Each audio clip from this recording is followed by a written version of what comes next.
I'll stand back over here so I can answer the questions. Yeah.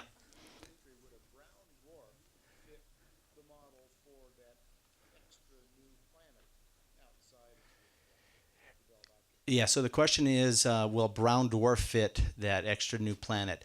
Uh, the, I think so. Right now, they're talking about things that are more like Earth mass. So a brown dwarf would be much more massive than that, and I think a brown dwarf would be excluded just because we should have discovered it. It would be sufficiently larger there. But these objects, that was like 250 AU's away. So an Earth-sized object at that distance is going to be very, very faint. I'm hoping we find something out there because it's a very interesting. I mean, none of our theories show that it should form out there. Yeah. The question is a brown dwarf type of star. A brown dwarf is actually a failed star. So when you get less than about 8% the mass of the sun, there, you no longer have the sufficient pressures and temperatures at the core to get nuclear fusion to happen, which is technically what a star is. So the question was what's happening inside the brown dwarf. It's not unlike what's happening in Jupiter. Jupiter, is still warm at its core because of its when it was formed and coalescent there. But there's no sort. I mean, there are some sources of energy in terms of nuclear decay, which is what happens in the Earth that keeps the Earth's core still molten and everything. But that's small. In general, it's just going to continue to cool forever. And eventually, the cores in those kind of objects have a really unique structure. They have something called electron degeneracy pressure that holds them up. So they never get any smaller than a certain size. And they'll just continue to cool at that point. So gravity never wins in that situation. Way back there.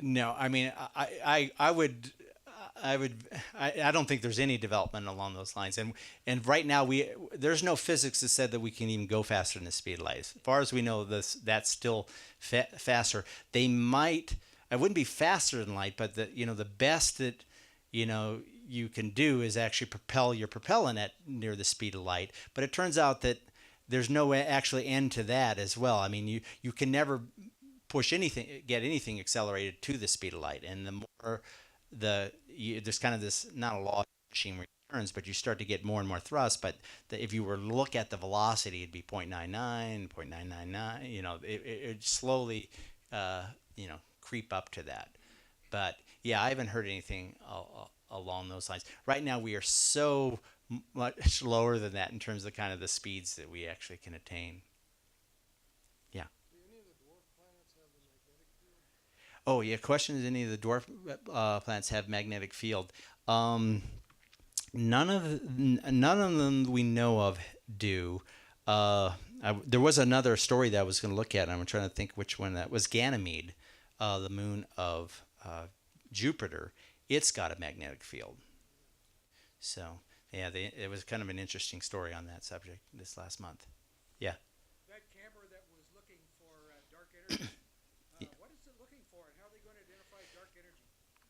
So, question is, how is the camera gonna find dark energy with that camera? It's looking at very, very faint objects. So one of the things that it's doing is it's seeing galaxy clusters further and further out in the universe. So by mapping the size of galaxy clusters, one of the things we can do is map the acceleration or deceleration history of our universe.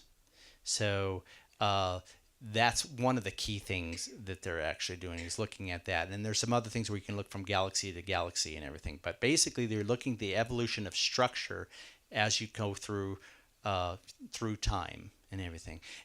And right now, dark energy looks like something that is a function of how much space you have. So I always like to say, if I have a cubic meter of space, there's a certain amount of dark energy in that. And if you double it, you now have twice the amount of dark energy. And that type of model for dark energy fits what's called the cosmological constant that Einstein came up with originally, that fits that. But they're trying to see potential deviations in that would indicate a different behavior of dark energy there. I don't think it's so much that they're going to try to find out what the dark energy is. The ion drive on that spacecraft, how much thrust does it provide? Yeah, that's a good question. I actually did, I should have looked up that number there, but I don't think it's I don't think it's very great. I mean, it's got to be ounces or something like that. Yeah, yeah. So, uh, yeah, I should have got a number on that. I'll check that out later. Yeah. Do you know what kind of instrumentation Dawn uses for chemical composition mapping? Yeah, so I think what Don is using for chemical composition mapping is, I mean, it's got a series of wave bands that it's looking at there, and they're tuned. Right now, though, those color maps that I showed, we're just doing ratios of those different color bands, and uh, that can lead to different types of composition. I don't think it always picks up minerals. The green that was in that image, I think, is targeted for iron, but I don't actually know how narrow band of images that it actually has there. So when two galaxies collide, there's very little actual collision. They don't touch each other. Yeah, yes. So yeah, when two galaxies collide, like when we collide in a billion or 2 billion years time with the Andromeda galaxies, none of the stars collide in that. Or I actually don't know what the percentage, but very, very few compared to the hundreds of billions of stars that are in there. What happens is they all get ejected and things like that. So in a few billion years, we might find ourselves ejected into intergalactic space by that collision. Yeah, it would be kind of cool. It'd give us a better vantage point on looking at the Milky Way, anyway.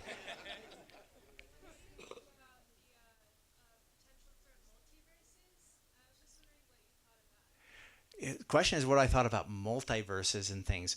I was actually going to maybe say something at this one based on I went to the American Astronomical Society meeting in January, and one of the speakers talked about multiverses and stuff, and one of his introductions was just to say, you know, 5 years ago, I would be considered a crackpot and things like that. And, now I'm being invited to give one of the plenary talks here at the American Astronomical Society meeting.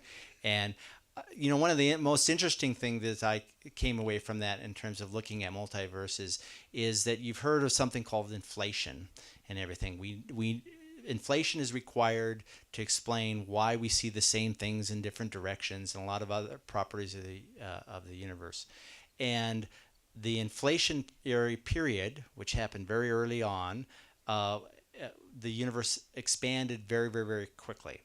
And one of the thoughts of multi-universes is that there's a much bigger structure, and that universes that stop this, inflationary period and then start to just regularly, expand are indeed the universes that are littered out into these larger spaces. And that kind of resonated with me as being a cool mechanism to, utilize something we know happens, inflation, that it seemed like at least in his words, was a natural prediction in terms of producing more of these universes. Usually I get into those really deep space topics here, but Ceres is a big story. We don't have spacecraft orbiting new uh, solar system bodies very often. Yeah.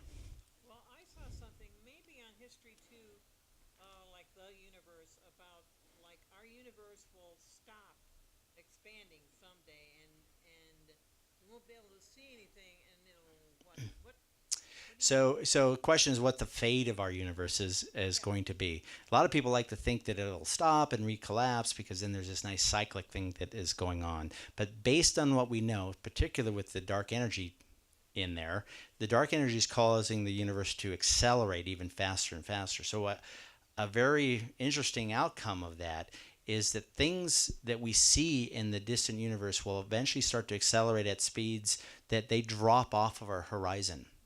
So galaxies that we see today, we'll see continuing to evolve in time and everything, but at some point that galaxy could then drop off our horizon and we see it. And so the ultimate fate can be one where we're not gonna expand from Andromeda. So local pockets, all they're still gravitationally held down at that point of space. But the universe gets to be very, very lonely where, we're looking at it, whatever conglomeration of the Milky Way and other galaxies in our local group that have gotten together and looking out into, space, and there's nothing there. And at some point, the cosmic microwave background radiation falls away from there, so that we glean so much about what our universe is done by looking at the cosmic microwave background, and all of a sudden, astronomers in 100 billion years from now will not even see that. So they're going to come up with, they're going to be back to the early days with that we're in the center of the universe, because that's what it'll look like. Yeah. What's the difference between a compact star cluster and one of these dwarf galaxies that are also orbiting the Milky Way? That's a good question. The difference between compact star clusters and these dwarf galaxies and everything. The compact ones are certainly things like the globular clusters that are there. Though one of the dwarf galaxies is the Sagittarius dwarf galaxy, and it has a globular cluster at its core. So I don't, it's probably more the formation history of that. The globular clusters, the majority of those stars formed in a very early epoch.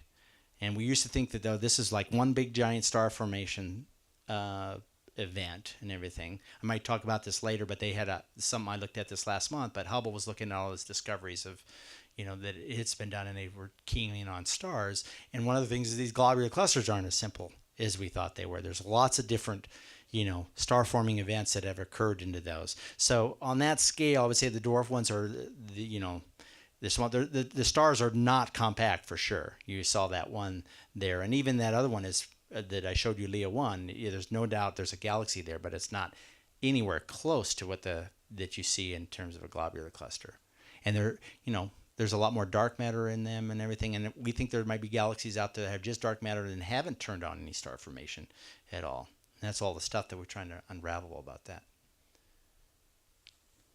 So is dark energy thought to be like spread out evenly through space or kind of in clusters? So right now, the best that we can measure is it's evenly spread out in space, and the best models are that, like I was saying, is it's a constant. So when the universe doubles in volume, it doubles in the amount of dark energy that it has. That's what the profile looks like, and that means that early on in the universe, so it doesn't dilute at all.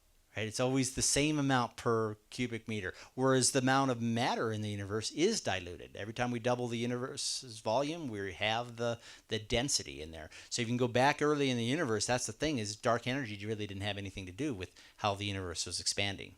And so that's actually what they're trying to trace out. And it was only about 5 billion years ago, about 2/3 through the evolution of our universe as we, since what we think the Big Bang at 14 billion years ago, is when the amount of dark energy took over in terms of its ability to accelerate versus the matter trying to decelerate things. That was the turnover point. So, are these dwarf galaxies, are they of roughly the same size? And if so, roughly how many stars would constitute a dwarf galaxy? Oh, I don't know if I have numbers for how many stars are in the dwarf galaxy. They are somewhat close, but they have a distribution of sizes and stars. And some of them, the question is whether distributions of masses and stuff, because we really think that there are differences in, how much of the matter is turned into stars. And so that one dwarf galaxy, it's a dwarf spheroidal galaxy that would really blue and everything like that. That's got a very unique thing that's turning on lots of star formation in it at this particular time. But theories are that we could potentially not have any uh, stars form in there. The thought is that they all have the same amount of dark matter to ordinary matter. So the question is how many of those are going to that ordinary matter that's there is going to get turned into stars. All right. Since the center of the Milky Way galaxy has many, many more stars than the spirals, and so does Andromeda maybe, will those attract each other when the two galaxies come close? Could there be a collision? Yeah. So, when Andromeda and the Milky Way collide, there's certainly going to be a merging of the black holes that are at the center of each of those galaxies. So those are get going, and there will be a merging of the stars as well. But there'll be a lot of stuff that's then ejected during that. We've got lots of examples of colliding galaxies that we can see, at different epochs, and we can see the results of that. Some of it is not good, depending on the collisional parameters that are occurring. Yeah. What happens to the stuff that is ejected when galaxies collide? Well, most of the stuff that would be ejected when galaxies collide, the gas itself actually, that is hard to actually the gas that's in dust that's in a galaxy that kind of runs into each other, and then you have an onslaught of a lot of star formation. If you look at any of these colliding galaxies out there, there's lots of stars forming that are occurring there. The stars that are essentially ejected, there's quite a bit of empty space between galaxies and things, but if they're ejected at the escape velocity, which they would be, they are just galaxies that are stars and things like that are just being flung out into the intergalactic space.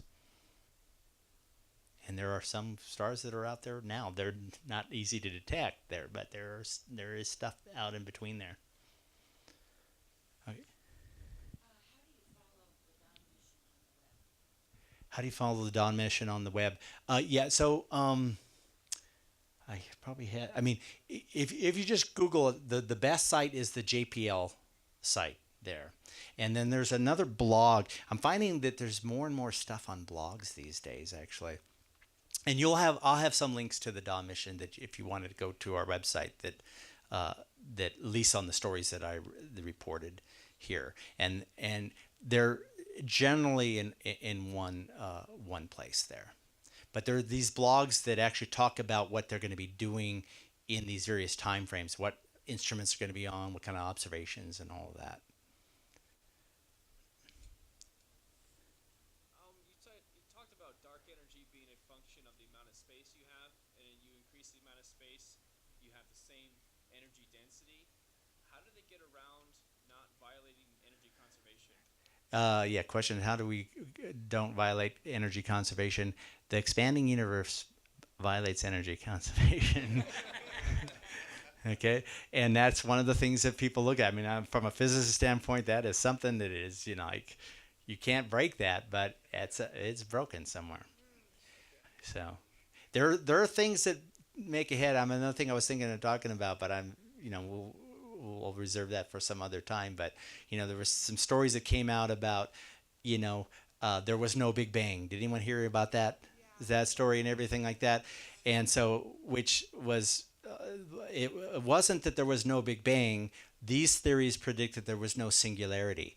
We know there's a Big Bang.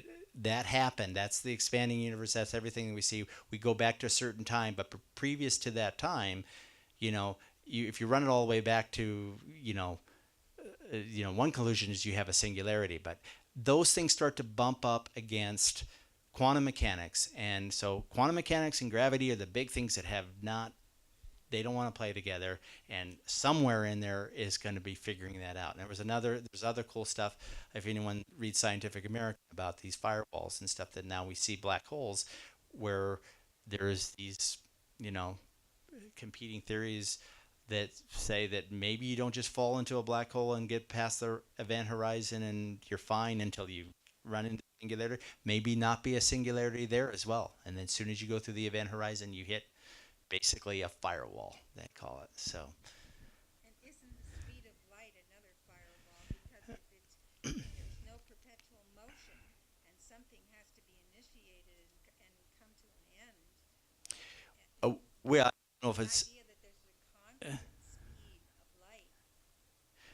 yeah. Well, it certainly is the speed limit of our current universe and No, but everything. I mean, that very concept alone, if you Oh say yeah, yeah. So for there is no such thing as perpetual motion, and the speed of light is always constant, and it doesn't start and well, stop. perpetual motion is more of a violation of like conservation of energy or something like that. But a photon that goes at the speed of light is not violating conservation of energy; it just has that energy all the But time. it doesn't slow down. It doesn't slow down. Initial start point Uh, or end point. well, why it's moving? Well, it did get emitted from someplace there, so. Yeah, but So, but that touches on another thing. Well, question about conservation of energy. The expanding universe doesn't hold that because you've got photons that are being carried in this expanding universe, and they are losing energy due to that expansion. That is the redshift that we say. So, right there is a violation of conservation of energy. I should probably stop it there, but I'd be happy to answer more questions back over here. So, all right, thank you.